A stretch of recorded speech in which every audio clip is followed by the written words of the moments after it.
as the country wraps its collective minds around yet another tragic mass school shooting.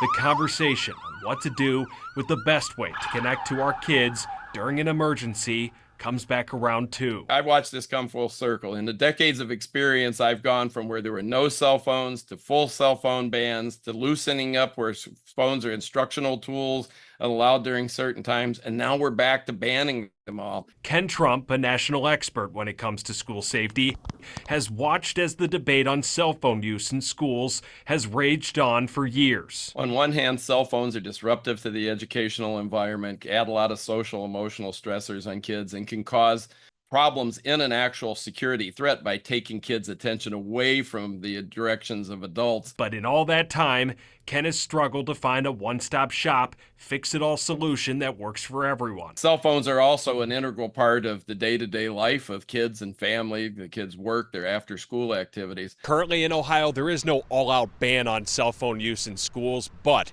each school is required by law to have policies in place to limit cell phone use as much as possible. In Ken's mind, Ohio has nailed the response in finding a happy medium. Schools should have their own unique policies that they create with buy-in and consensus, so there's a common understanding of the rules, but also the willingness to enforce those rules. An all-out ban on a tool that can help in this kind of awful situation doesn't make much sense to Ken. But he also says that free rein on phone use doesn't make much sense either.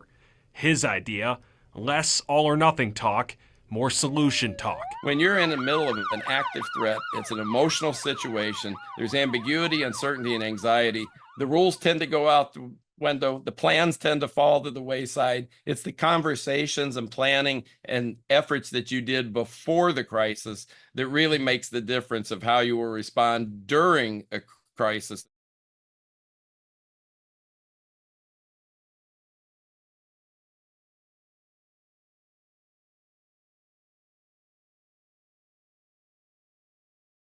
Reporting in Cleveland, Brett Hamilton, Fox 8 News.